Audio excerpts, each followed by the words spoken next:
માતાજીની કૃપાથી છેલ્લે તો 50 કિલોમીટર સુધી ચાલતી હતી અને સાંજે 5 વાગે કે 5:30 વાગે આશ્રમમાં રોકાઈ જઈએ.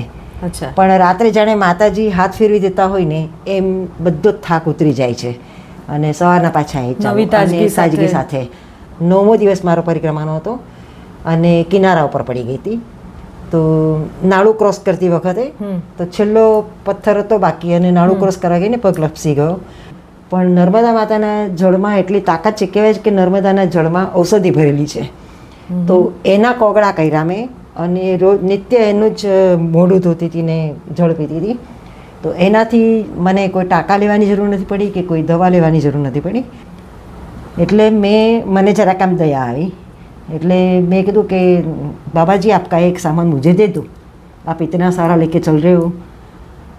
તો કે અચ્છા આપ ઉઠાઓગે મેરા સામાન? મેં કીધું હા. એટલે એણે મને એક થેલો આપ્યો એના હાથમાંથી. એટલો બધો હેવી થેલો હતો એ.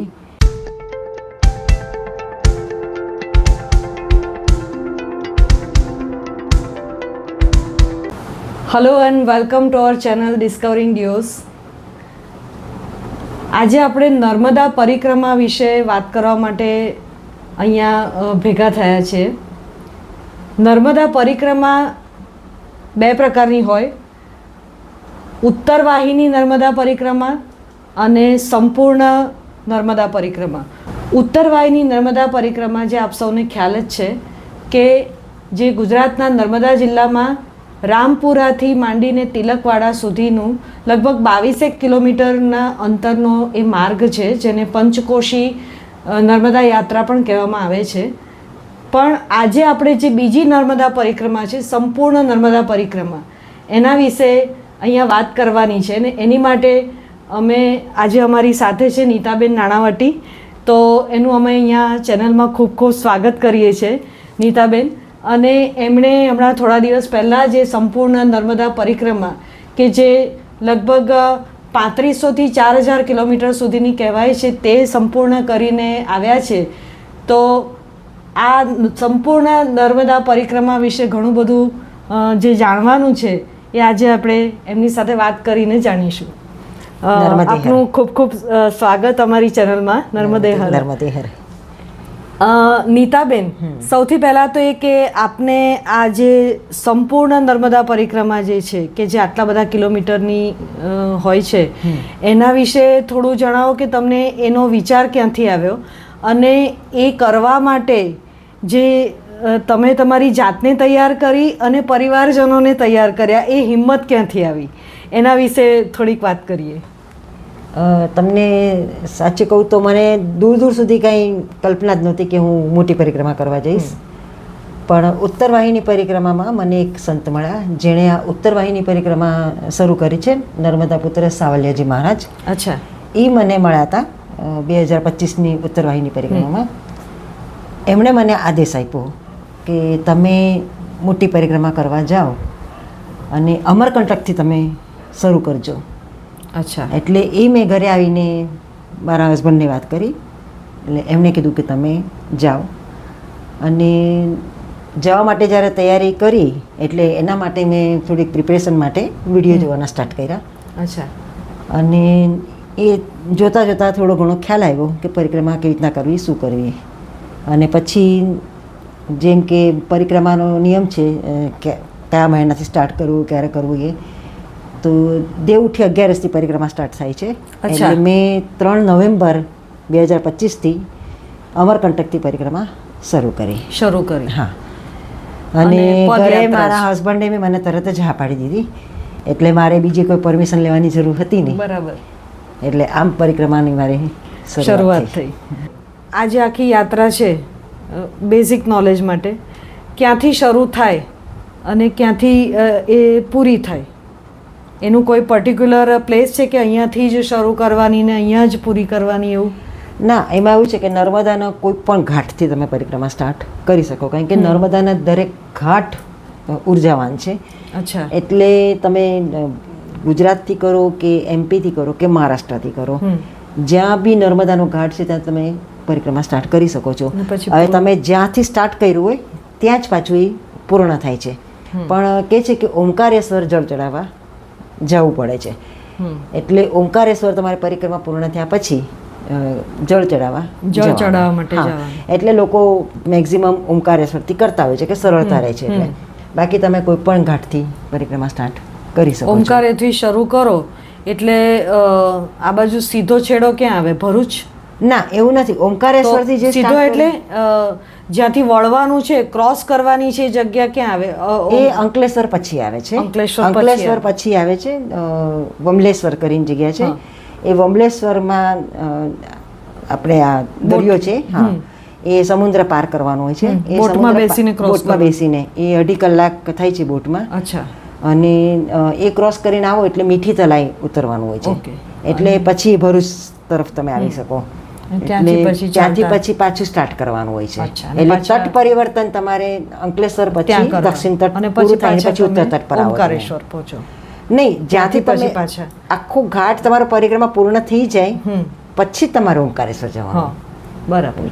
જેમ કે મંદિરની પરિક્રમા આપણે કરી હોય તો મંદિરની પરિક્રમા પૂર્ણ થયા પછી એ જ જગ્યા એટલે મધ્ય બિંદુ તમારું આવી ગયું અને પૂરું થયા પછી તમે બસથી કે ગમે તેમ તમે ઓમકારેશ્વર તમે જઈ શકો છો. હવે પરિક્રમા દરમિયાન આમ તો આપણે કહીએ છીએ કે રોજની પ્રેક્ટિસ કરી હોય અથવા તો એવું થાય કે જે યંગસ્ટર હોય છે કે જે લોકો આવી બધી ચાલવાની જગ્યાએ કે ટ્રેકિંગવાળી જગ્યાએ કે એ લોકો વધુ જલ્દી પસંદ કરતા અથવા કરી શકે. અમુક ઉંમર પછી આ શરૂ કરવું અને રોજના કેટલા કિલોમીટર ચાલવું, આ બધામાં કોઈ અડચણ, મુશ્કેલી અથવા તો એ તમે કેવી રીતે કરતા હતા? રોજનું કેટલા કિલોમીટર ચાલતા હતા અથવા તો ઉંમરનો બાદ નડ્યો તમને? ના, આમાં એવું છે કે પહેલાંથી તો પ્રિપેરેશન કરીએ તો બી કંઈ કામમાં આવતી નથી પરિક્રમામાં.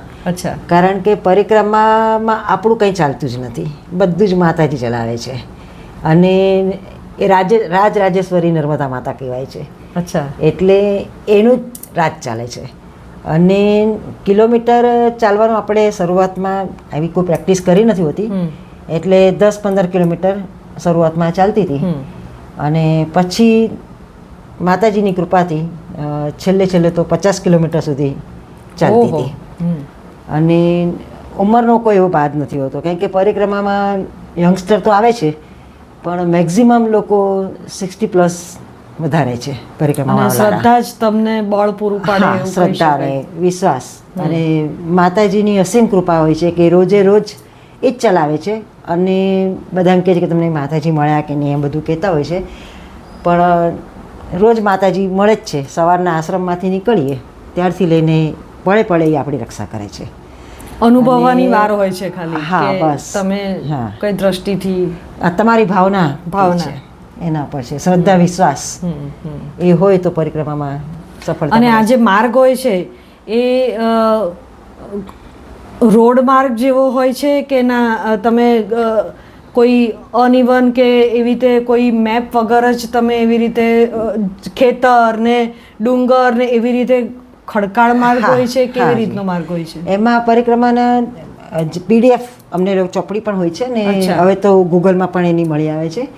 એટલે PDF મુજબ અમે લોકો જઈએ કે ભાઈ આટલા કિલોમીટર સવારમાં જોઈએ કે આટલા કિલોમીટરથી આટલા કિલોમીટર આશ્રમ છે. અચ્છા. અને એમાં જરૂર નથી કે સડક માર્ગ જ હોય, કિનારા માર્ગ પણ હોય છે. કિનારા માર્ગે પણ જવાનું હોય છે. ગામ પણ રસ્તામાં આવતા હોય છે, ડુંગરો પણ હોય છે. એટલે એવા રસ્તા જે ટફ પણ હોય છે કે ઘણીવાર અનઇવન તમે જે કહો છો એ રીતના. એટલે અલગ અલગ પ્રકારના રસ્તામાંથી પસાર થવું પડે છે. જંગલો હોય, ખેતરો હોય, ડુંગરો હોય.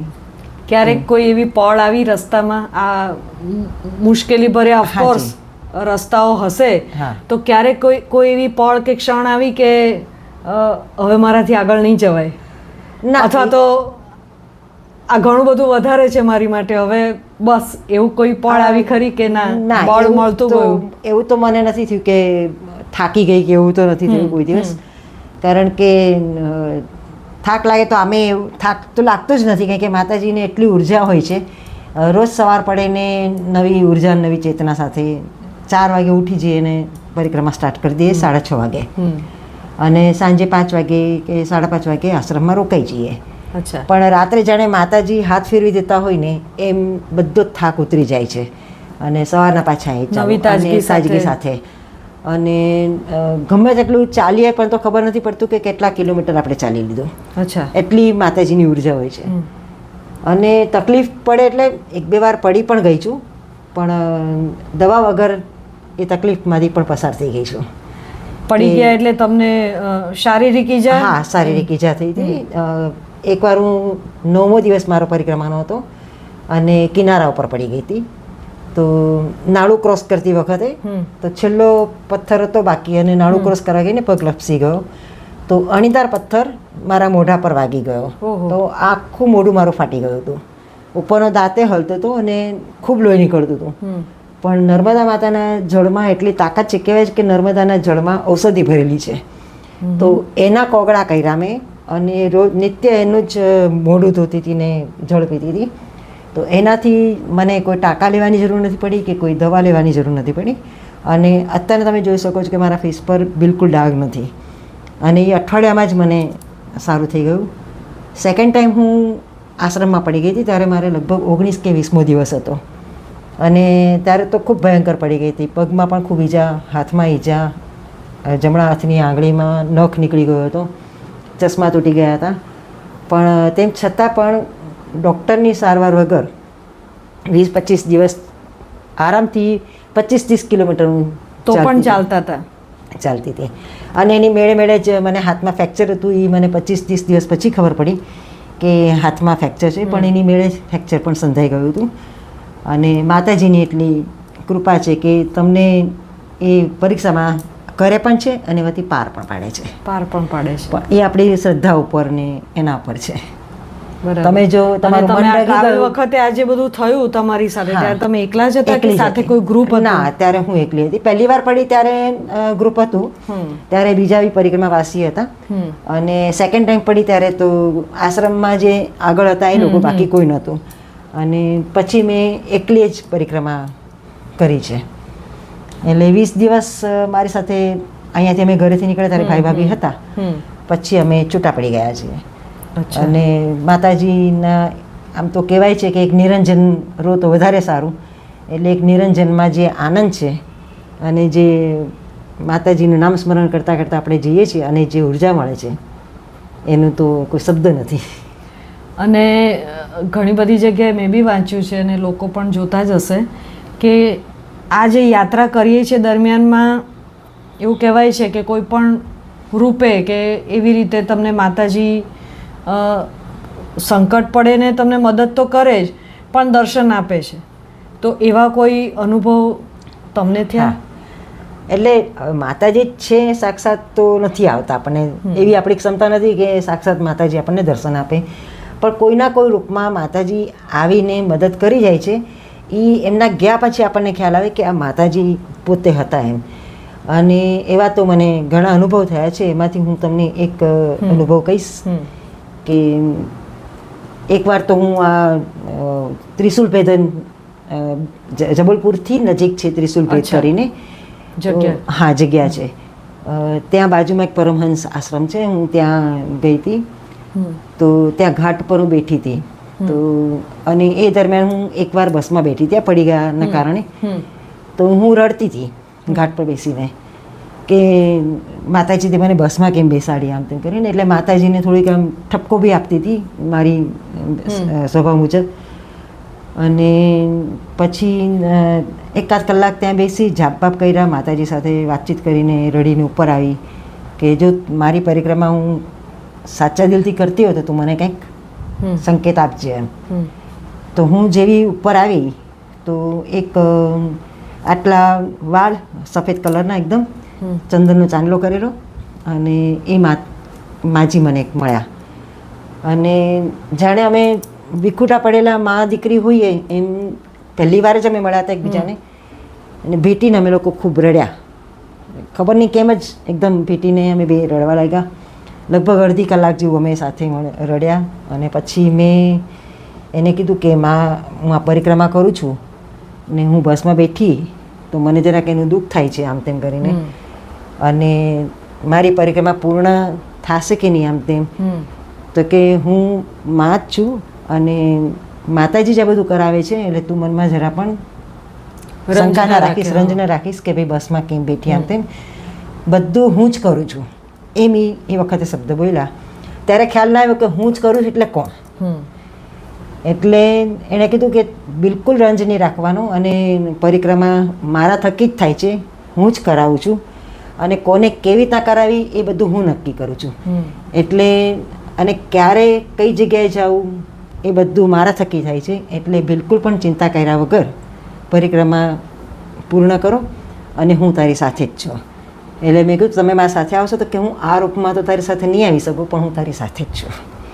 એટલે એ આટલા બધા વાર્તાલાપ થયા. આટલી બધી વાર્તાલાપ થઈ. પછી તો એ આશ્રમમાંથી અમે બપોર પછી અમે ભોજન પ્રસાદી લઈ અને નીકળી ગયા. પછી મને માજી મળ્યા નથી. એટલે હવે જે પણ હોય માતાજી સાક્ષાત હોય કે એના સ્વરૂપમાં કોઈક આવીને મને કહી ગયું, પણ મારું જે મનમાં વહેમ હતો કે હું બસમાં કેમ બેઠી એ મારું એને શંકા દૂર કરી. એટલે આવા તો મને એમ છે કે તમને ટોટલ કેટલો સમયગાળો લાગ્યો? આ પરિક્રમાને મને 117 દિવસ લાગ્યા પૂર્ણ થતા. 117 દિવસ? હા, 117 દિવસમાં પૂર્ણ કરી. 3 નવેમ્બરે સ્ટાર્ટ કરીને 2 માર્ચે પૂરી કરી. હા, એટલે મને લાગે છે કે આવા આટલા બધા દિવસમાં એવા તો કેટલાય ઇન્સિડન્ટ હશે કે જે ડગલે ને પગલે તમને એવો અહેસાસ થતો હશે કે મા મારી સાથે છે, અથવા તો મારી જે તકલીફ છે, શંકા છે એ બધી દૂર થશે. જેમ કે અમે ઓફ ધ કેમેરા ઘણી વાતો કરી, બધી તો અહીંયા લેવી શક્ય નથી, પણ એ બધા ઇન્સિડન્ટ ઉપરથી લાગે છે કે તમે જો મનમાં શ્રદ્ધા લઈને આગળ વધો તો સમાધાન મળે છે. બરાબર ને? અને એવું નથી કે નર્મદા મૈયા જ મળે, મહાદેવજી પણ મળે છે. અચ્છા. હું તમને એક એનો અનુભવ કહીશ તમને કે ગુજરાતમાં નાની રાવત કરીને એક જગ્યા છે, ત્યાંથી હું ખેતરમાંથી પસાર થઈ હતી અને એ વખતે લગભગ હું 35 કિલોમીટર તો ચાલી હતી. અહીંયા આપણે જગ્યા છે કાર્તિકેશ્વર મહાદેવનું મંદિર છે, ત્યાંથી લઈને ભાલુદ લગી હું ચાલી હતી. એમાં રસ્તામાં આવે છે મારુતિધામ, જે અશ્વિન પાઠકનું છે જગ્યા. અચ્છા. ત્યાંથી લઈને હું ખેતરમાંથી પસાર થઈને બહાર આવી. તો બહાર આવી તો ત્યાં આગળ એક કુકુરવાડી કરીને એક જગ્યા છે, એ આશ્રમવાળાની એનો ટેન્ટ હતો. ત્યાં ચા અને મમરા અમને લોકોને બાલભોગમાં આપ્યા. એ હું લેતી હતી. એ દરમિયાન 3-4 પરિક્રમાવાસી બેઠા હતા. એમાં એક ખૂબ જ ઉંમરલાયક દાદા હતા, લગભગ 70+ ના હશે. અને હું ચા ને પીતી તે દરમિયાન એક દાદા ઊભા થઈને ચાલવા લાગ્યા. એ ચાલ્યા એટલે મેં બીજા 2 ભાઈ હતા એને કીધું, મેં કીધું વો બાબા જા રહે આપકો નહીં જાના હે? તો કે વો હમારે સાથ નહીં હે. મેં કીધું હશે કદાચ એ બાબા એકલા હશે કરીને. પછી હું મારું બાલભોગ પત્યું એટલે હું ચાલી. તો એ જે 70+ હતા જે દાદા, એની પાસે એટલો બધો સામાન હતો કે 2 હાથમાં થેલા માથે અને પાછળ એમ 4 થેલા લઈને ચાલતા હતા. એટલે મને જરાક આમ દયા આવી. એટલે મેં કીધું કે બાબાજી આપકા એક સામાન મુझे दे दो, आप इतना सारा लेके चल रहे हो. तो क्या अच्छा आप उठाओगे मेरा सामान? મેં કીધું હા. એટલે એને મને એક થેલો આપ્યો એના હાથમાંથી. એટલો બધો હેવી થેલો હતો એ કે મેં આમ પકડ્યો ને તરત મારો આખો હાથ આમ નીચો થઈ ગયો. પછી મેં કીધું बाबाजी आप इतना वजन लेके क्यों चल रहे हो? इतना सारा वजन लेने की क्या ज़रूरत परिक्रमा में? तो क्या क्या सामान लेके चल रहे हो? तो क्या मैंने आपको जो थैला दिया है ना उसके अंदर शिवलिंग है और इस साथ के थैले में तुलसी का जो सूखी हुई तुलसी है वो है. तो मैं कहा अच्छा तो ये सब लेके क्यों घूम रहे हो? तो कि मैं सूल पानी में से भी इतना सामान लेके चढ़ा हूँ, तो तुम इतना थैला पकड़ के घबरा गई क्या? मैं कहती नहीं घबराई तो नहीं हूँ, लेकिन इतना सारा वजनदार और आप इतना लेके चल रहे हो तो बहुत आपकी इतनी उम्र है फिर भी चल रहे हो. हम तेम वार्तालाप करता करता मैं चालता था.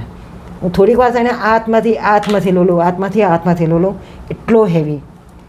પછી એમ ચાલતા ચાલતા લગભગ 4-5 કિલોમીટર તો હું ચાલી લઈને ત્યાં રસ્તામાં એક પાછું ઓલું ઇલેક્ટ્રિક્સની આવી જીબી સબસ્ટેશન એવી રીતના. તો એ બાબાજી કે ચલો હમ यहाँ पे चाय पीते हैं, यहाँ चाय का बुलाए ना. तो અમે ચા પીવા ગયા. પછી ચા પીવા ગયા ને તો મેં થેલો નીચે મૂક્યો પછી મને એકદમ થયું, મેં કીધું ના શિવલિંગ છે તો નીચે તો થેલો મુકાય નહીં. એટલે એ થેલો મેં ઉચક્યો જેવો કે બાકડા પર મૂકવું કરીને, તો જેવો થેલો ઉચક્યો એવો ફૂલ જેવો હલકો ફૂલકો થઈ ગયો. જે મને વજન લાગતું હતું કે આ હાથમાંથી આ હાથમાં હું લેતી હતી એના ઠેકાણે એકદમ જાણે ફૂલ અંદર મૂક્યા હોય ને એટલો હલકો થેલો થઈ ગયો એ. અને એ થેલો એટલે મેં કીધું બાબાજી ये क्या, अभी मेरे को वजन लग रहा था और एकदम ऐसा फूल जैसा हो गया, तो क्या है इसमें, और ये तो चमत्कार हो गया એમ કરીને એકદમ જ ઓલા ચા જે આપતા હતા એ લોકોની સામે એકદમ હું આશ્ચર્યકારક ને આમ થઈ ગઈ. તો એ હસવા લાગ્યા બાબાજી. પછી મેં કીધું હસते क्या हो आप, इतना अभी तक तो वजन था, तो क्या आपको है ना ये महादेव जी ने परीक्षा की. तो मैं કીધું अच्छा महादेव जी ने ऐसी परीक्षा की मेरी, अब मैं महादेव जी की परीक्षा करूँगी એમ કરીને હું એની સાથે હસીને વાત કરતી ગઈ. પછી અમે ચા પાણી પી લીધા. પછી મેં કીધું देखो अभी मैं ये थैला उचक रही हूँ, देखो अभी महादेव जी ने मेरी परीक्षा की थी ना, अभी मैं महादेव जी को बोलती हूँ कि अभी इतना ही हल्का रहा तो मैं 10 किलोमीटर आगे अपना आश्रम है वहाँ तक के इसको उठाऊंगी, वरना मैं यहीं पे छोड़ दूंगी, आपको भी नहीं लेने दूंगी और मैं भी नहीं लूँगी. અને એ થેલો અમે 10 કિલોમીટર સુધી ચાલ્યા સાથે આશ્રમમાં, ત્યાં સુધી ફૂલ જેવો હલકો રહ્યો. અને પછી આશ્રમમાં અમે ગયા, મોક્ષેશ્વર મહાદેવનું મંદિર હતું એ ભાલોદમાં, અને ત્યાં ગયા અમે રાત રોકાણા સાથે આશ્રમમાં. બીજા દિવસે સવારે એ બાબાજી નહોતા. એટલે હવે એ મહાદેવજી જ કહેવાય કારણ કે શિવલિંગ કીધું અને પછી આમ એટલે થેલો તો તમે તમારી પાસે જ રાખ્યો હતો. હા, એ ઉચકીને જ પછી કારણ કે હલકો થઈ ગયો. મેં કહ્યું હવે મહાદેવજીની હું પરીક્ષા કરીશ. એટલે એ રીતનું હવે એટલે મહાદેવજીએ પહેલાં મારી પરીક્ષા કરી અને પછી મહાદેવજી હલકા ફુલકા થઈ ગયા કે ભાઈ ના ભાવ સાચો છે એનો. એટલે એ રીતના અને એ બાબાજી પછી મને ખ્યાલ આવ્યો કે ઓલા લોકો 2 જણા જે કીધું કે હમારે સાથ તો કોઈ બી નહીં હે, એટલે કદાચ એ મહારાજ મને જ દેખાતા હશે, એ લોકોને દેખાણા કે નહીં મને ખબર નથી. કારણ કે આશ્રમમાં પછી બાબાજી નહોતા. એટલે ફક્ત માતાજી નહીં, નર્મદા મૈયા નહીં, પણ રસ્તામાં આવી રીતે દરેક જણ, હા, કારણ કે તમને કોઈ રસ્તો બતાડતું જાય, ભૂલા પડ્યા હોય તો કોઈક રીતે એ રીતે. કારણ કે આમાં એવું છે કે નર્મદા મૈયાના મહાદેવજીની પુત્રી છે, બરાબર, એટલે મહાદેવજી તો રહેવાના જ. એટલે નર્મદામાં કંકણ એટલા શંકર કે જ છે. સાચી વાત. એટલે આપણી સાથે પરિક્રમામાં એટલા નર્મદા મૈયા નથી હોતા, મહાદેવજી પણ હોય છે, માર્કંડેય મુનિ પણ હોય છે. બરાબર. અને માર્કંડેય મુનિના પણ મને દર્શન થયા છે. અચ્છા. હા, પણ એ હું જાહેર નહીં કરું કે મને ક્યાં થયા સુધી, પણ માર્કંડેય મુનિમાં થયા છે. અનુભવ થયો છે. હા, અનુભવ થયો છે.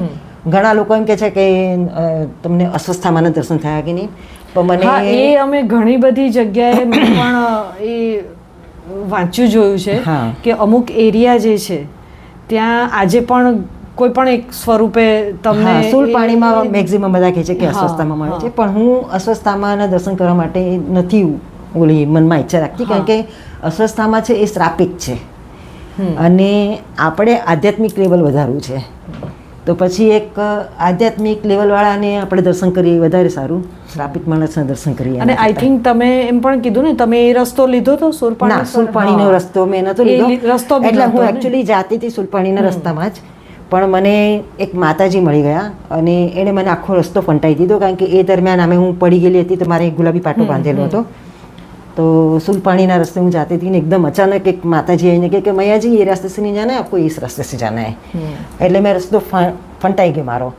તો આગળ ચાલી ત્યારે મને ખબર પડી કે આ 52 ગજનો રસ્તો છે. એટલે હું રોતી ચાલી કે મારે જવું હતું સુલપાણીમાં. કારણ કે બધા એમ કહેતા હતા કે સુલપાણીમાં માતાજી મળે છે ને દર્શન થાય છે મહાદેવજીના. અને રસ્તો ઈઝી ખરો કે ના? એવું કાંઈ નહીં, રસ્તો તો બંને ટફ જ હતો. હા, ના, એટલે આમાં એવું છે કે સુલપાણીમાં છે ને ડુંગર છે, આ બી છે તો ડુંગર જ, પણ અહીંયા પાક્કો રોડ છે. એટલે ડામરનો રસ્તો છે, ચડવાનો તો ઢાળ એટલો જ છે, ચડવું ઉતરવું બધું જ. તો એ દરમિયાન બી મને હવે જે બાબાજી મારી સાથે મને મળ્યા હતા આખું 52 ગજનો રસ્તો કાપતી વખતે, તો હું લગભગ 20 કિલોમીટર જેવું ચાલી રડતી તો એટલામાં અચાનક એક MP જેવા 20માં એક ભાઈ, હાઈટ ઘણી 6 ફૂટ ઉપર હશે કદાચ હાઈટ એની, तो ये बाबा जी मैंने મળ્યા कि मैया जी क्यों रो रहे हो हम तेम કરીને. तो मैं कहा कुछ नहीं, मुझे सुलपानी में जाना था और मुझे माता जी ने इस रास्ते पे डाल दिया. એટલે મને કે उसमें क्या हो गया, सबका अलग अलग रास्ता होता है, मैया जी को जहाँ जिसको जहाँ लेके जाना होता वहीं लेके जाती है। तो आप ये सोचो कि सब जहाँ जहाँ गए वहाँ पे आपको नहीं लेके गए, आपको अलग मार्ग से लेके गए, तो आप उनके लिए खास हो। એટલે મેં કહ્યું ઠીક है, आपकी कहने की बात है, वो मेरे मन बहलाने की बात है।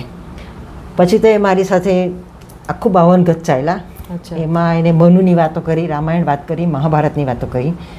જે જે આશ્રમમાં હું રોકાણી છું, લગભગ હું 10 દિવસ મને લાગ્યા હતા એ 52 ગજ ક્રોસ કરતા। અચ્છા, હા, તો એ 10 દિવસ આશ્રમમાં મારી સાથે રહ્યા।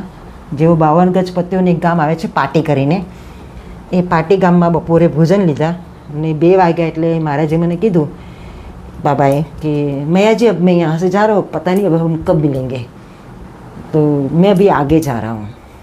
मैं कहा ठीक है, અને બાબાજી ગયા। પછી મને મળ્યા નથી।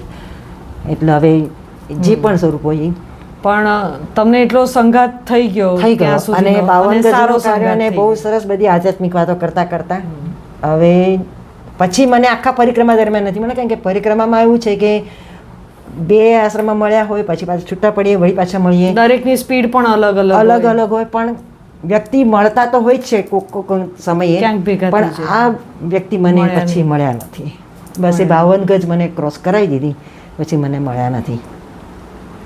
અને સુલપાણીમાં મને જે હતું કે મહાદેવજી મને દર્શન આપ્યા હતા, એ મને ભાલોદમાં મહાદેવજીના દર્શન થયા, અને પ્લસ સુલપાણીના મંદિરમાં મને જે વ્યક્તિ એ મને જે મહારાજે મને જે આદેશ આપી તે એ મહારાજ મને ત્યાં મળી ગયા।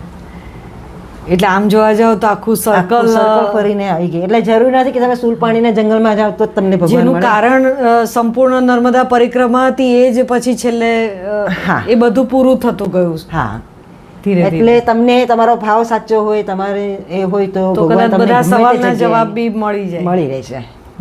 હા, એટલે બસમાં તમે ગયા હોય તો બી આપણને માતાજી પોતે તો આવીને નથી કહી જતા, પણ ત્યાં ગયા પછી મનમાં આપણને એમ થાય કે હા, હું બસમાં ના આવી હોત ને તો આ કાર્ય ન થયું હોત। જે કાર્ય કરાવવા માટે થઈને મને બસમાં બેસાડીને લઈ ગયા છે જગ્યા પર, અને એવી એવી જગ્યાએ લઈ ગયા છે જે પરિક્રમા પથમાં રસ્તા આવતા નથી, એવા ગામમાં હું ગઈ છું કે આખા રસ્તા પંટાવી નાખ્યા છે। સીતાવનમાં નથી ગઈ, સીતાવનના કારણે અને એ પણ એકલી, અને આશ્રમમાં પણ એકલી રહી છું કે 10 દિવસ સળંગ એવો થયો છે કે 10 દિવસ સળંગ એક આશ્રમમાં હું એકલી રહી છું, પણ કોઈ ભય નહીં કે કાંઈ જ નહીં। એટલે યાત્રા દરમિયાન તમને એવું કહેવાય કે માણસોના પણ એવા સાચા અનુભવ થયા, જે આપણા જેવા સામાન્ય માણસોના, અને કોઈ દિવ્ય આત્માઓના પણ એવા અનુભવો થયા। હા, કે જે આપણે જે અત્યારે આપણી ભાગદોડવાળી જિંદગીમાં માણસોને ઓળખી નથી શકતા, એવા માણસો પણ ત્યાં જે આશ્રમોમાં અને આમાં તેમાં એ બધી રીતે તમને રસ્તામાં, જેમ તમે હમણાં ઓફ ધ કેમેરા કહેતા હતા કે ખાવા પીવા માટે ગૃહસ્થ લોકો મદદ કરે, આ છે તે છે, એ જે બધા જે તમને માણસોના અનુભવ થયા એ પણ કદાચ આ એક અલગ જ અનુભવ હતો કે માણસોનું જે પણ જે પરખામણી થઈ તમને, એ પણ એક પેલું હતું। હા, કારણ કે નર્મદાના પથ પર આશ્રમમાં તો મળે જ છે સેવા, પણ ગૃહસ્થ સેવા જે છે એને તો નતમસ્તક છે કે ગૃહસ્થ લોકો કોઈ સ્વાર્થ નહીં, કશું જ નહીં, કોઈ દિવસ મળ્યા નથી કે મળવાના પણ નથી એ ખાતરી નથી, છતાં પણ એ લોકોને એટલો ભાવ, એટલો પ્રેમ કે આગ્રહ કરીને આપણને રોકી લે, ને જમવાનું પણ ખૂબ સરસ। એ લોકોને કદાચ અમુક ગૃહસ્થના ઘરમાં એવા ગયા છે કે જેની ત્યાં કાંઈ પણ નથી હોતું ખાવા પીવાનું, છતાં પણ એ લોકો એમના જમવાની 2 રોટલીમાંથી પણ આપણને લોકો આપે છે ને જમાડે છે। છોકરાઓ બિચારા ભૂખ્યા રહે પણ આપણને જમાડે છે। તો એ વખતે આપણને જરાક દુઃખ થાય કે આ પરિક્રમામાં આટલી સેવા અને છતાંય પરિક્રમાવાસીઓ માટે આટલો ભાવ કે ભાઈ એ લોકો ભૂખ્યા રહે પણ આ લોકોને, એટલે એ લોકો પરિક્રમાવાસીને, અમારું કંઈ નહીં પણ પરિક્રમાવાસીઓમાં એ લોકો માતાજીને જુએ છે અને માતાજી માટે એ લોકો ખૂબ ઓતપ્રોત થઈ જાય છે। અને એમપીમાં તો નર્મદા નદીનો રસ્તો આમ છે કે એ તો લોકો જવાબ નથી આપતા, કારણ કે નર્મદા બોલતા જ નથી એ લોકો। મૈયા કા રાસ્તે, મૈયા કે ઘાટ પે જાના હે તો इस रास्ते से जाओ, એટલે નર્મદા નામ પણ નથી બોલતા એ લોકો, એ મૈયા જ બોલે છે। અને એટલું બધું એ લોકોને માતાજીનું છે। અને ખૂબ એ લોકો માનતા હોય છે કે કાંઈ પણ નાની નાની વાત હોય તો નર્મદા મૈયાની માનતા માની તો થઈ જશે. એટલે એ લોકો મૈયાજીને ખૂબ માને છે અને એ પરિક્રમાવાસીઓને બધાને પોતાને મૈયાજી જ સમજે છે. અને કહે છે કે દરેક પરિક્રમાવાસીઓની સાથે અષ્ટસિદ્ધિ નવનિધિ અને આવી રીતના હોય છે, દેવી દેવતાઓ હોય છે, એટલે એ લોકો ખૂબ માન આપે છે. અને આ બધી રસ્તાઓમાં એક બે વાત ખાલી કરી લઉં કે આ રસ્તાઓમાં તમે જ્યાં જ્યાં બધે ગયા ત્યાં બધી વ્યવસ્થાઓ ને બધું, અથવા તો એ બધી જે તકલીફ તમને થોડીક પડી હશે ને, કે જેમ કે ખાવા પીવામાં છે કે રોજિંદી ક્રિયાઓમાં છે, કે એ બધામાંથી તમે કેવી રીતે શું કરતા હતા? હા, ખાવા પીવાની તો તકલીફ નથી પડતી કોઈ દિવસ. ઓકે. કારણ કે નર્મદા મૈયા એ તમારે જાતે જ બનાવવાનું હોય છે? ના, જે તે આશ્રમમાં હોય છે. અમુક જગ્યાએ સદાવ્રત હોય છે કે જેમાં તમારે બનાવવું પણ પડે છે. અને નર્મદાના પરિક્રમાના નિયમ મુજબ 5 વાર ભિક્ષા માંગવાની હોય છે. તો ભિક્ષા માંગીને પણ રસોઈ બનાવી છે. અને બાકી તો હવે તો લગભગ તૈયાર ભોજન મળે છે. પણ લેડીઝોને લેટ્રિન બાથરૂમ માટેની થોડીક અગવડ બહુ પડે છે એમાં. અને રસ્તામાં પણ તકલીફ પડે છે ચાલતી વખતે, જ્યારે અને એકલા હોઈએ ત્યારે તો ખૂબ જ તકલીફ પડે છે કે બાથરૂમ લાગી હોય તો સામાન મૂકીને જગ્યા ન હોય રોડ પર, આ તે બધું. અને આશ્રમમાં પણ લેટ્રિન બાથરૂમ માટે બહુ તકલીફ પડે છે, બહાર જવું પડે. અને પરિક્રમામાં લેટ્રિન બાથરૂમ શબ્દ નથી વપરાતો, ડોલડાલ વપરાય છે. અચ્છા. હા, અને પરિક્રમાના અમુક શબ્દો બહુ સારા છે કે ડોલડાલ છે, પછી લીલા મરચા હોય ને કે લંકારામ, મીઠાને કે રામરસ. લંકારામ એટલે એમપી ના શબ્દો છે કે ના પરિક્રમા દરમિયાન વપરાય છે શબ્દો. એના બહુ સરસ બધા અમુક શબ્દો છે, એટલે એ મજા આવે. એટલે ડોલડાલ કે ડોલડાલ માટે ને એના માટે જરાક તકલીફ પડે, બાકી તો વાંધો નથી આવતો. હવે એક છેલ્લો સવાલ તો શું, આમ તો પણ કેટલાક લોકોને મનમાં વિચારતા હશે કે આપણે કરીએ તો, આપણાથી થાય તો એવા લોકો માટે તમે શું ટિપ્સ આપશો, અથવા તો શું કરવું જોઈએ યાત્રા દરમિયાન ને શું ન કરવું જોઈએ, અથવા તો શું તૈયારી કરવી જોઈએ, એવું કંઈક? જો પરિક્રમાનો વિચાર આવે ને એટલે તરત નીકળી જ જવું, એમાં કોઈ તૈયારી કરવાની જરૂર પડતી મનને કેટલું સ્ટ્રોંગ રાખવું? ના, સ્ટ્રોંગ તો પરિક્રમા દરમિયાન આપોઆપ જ થઈ જાય છે. પરિક્રમા કરવા એકવાર તમે નીકળી જાઓ એટલે માતાજી તમને સ્ટ્રોંગ બનાવી જ દે છે. અને હું તેમ જ કહું કે જો એકલી લેડીઝ જે ગભરું હોય ને એને તો એકલા જ પરિક્રમા કરવા નીકળવું જોઈએ. અચ્છા. કે એનાથી એનામાં કોન્ફિડન્સ પાવર પણ વધે છે અને બિલકુલ બીક લાગતી નથી પરિક્રમા દરમિયાન. અને નીકળી જ જવું જોઈએ, કોઈ તૈયારીની જરૂર પડતી નથી, કારણ કે બધું જ કરનાર નર્મદા મૈયા છે. રસ્તામાંથી બધું આપોઆપ મળી આવે છે. મેડિકલ વ્યવસ્થા ને બધું થઈ જાય છે. મેડિકલમાં એવું છે કે તમને કેવી જગ્યા એના પર છે, કોઈ સારી મોટું શહેર હોય તો તમને મળી આવે છે. બાકી અમુક આશ્રમમાં બી એ લોકો વ્યવસ્થા કરેલી હોય છે કે નાનું મોટી. હા, અને દવા તમને મળી આવે. તમારી પાસે કદાચ દુખાવાની દવા ન હોય તો એ લોકો એ આપે છે, શરદીની દવા આપે છે, એટલે મળી આવે છે. બાકી પરિક્રમા વાસ્ય બી દવા લઈને નીકળે આવે છે, તો આશ્રમમાં ન હોય તો એકબીજા પાસેથી એકબીજાને મદદ પણ કરે છે. અને પરિક્રમામાં કહે છે કે સેવા ખાસ કરવી જોઈએ. એટલે તમે જે આશ્રમમાં રોકાણા હોય તો એ આશ્રમમાં પણ તમે એનું જે અન્ન ખાઓ છો તો તમારે તમારું કંઈક પણ શારીરિક રીતે શ્રમ કરીને પણ પાછું વાળવાનું હોય છે. હા, એટલે મેં લેટ્રિન બાથરૂમ સુદ્ધા ધોયા છે પરિક્રમામાં, કચરા બચરા વાળ્યા છે, એ બધું કર્યું છે. અને એ સેવા કરવી જ જોઈએ. અને પરિક્રમાનો એ નર્મદા મૈયા કહે છે કે ધન દોલત નહીં હોય તો ચાલશે, પણ સેવા કરો તો માતાજીને પ્રિય છે. સેવા પરમો ધર્મ. ખૂબ સરસ માહિતી ને ખૂબ નવું જાણવાનું મળ્યું. તો તમારો ખૂબ ખૂબ આભાર કે અમને આટલું બધું, અમે વર્ચ્યુઅલ પરિક્રમા કરી હોય એવું લાગ્યું. તો બસ આવી રીતે આપણે એક અમારી ચેનલ પર નવા માણસો અને નવી વાતો સાથે ફરી મળીશું. જોતા રહેજો ડિસ્કવરિંગ ડિયોઝ. નર્મદા સર્મદા લોકે પુરારિપદ ધામતામ યે સેવંતી નરા ભક્ત્યામ તેન યાન્તિ પુનર્ભવમ. નર્મદા માતાને તમે માનો એટલે તમારો જન્મ ફરીથી થતો નથી. અને મોક્ષને પ્રાપ્ત કરો છો. ચોક્કસ. નર્મદે નર્મદે હર. નર્મદે હર.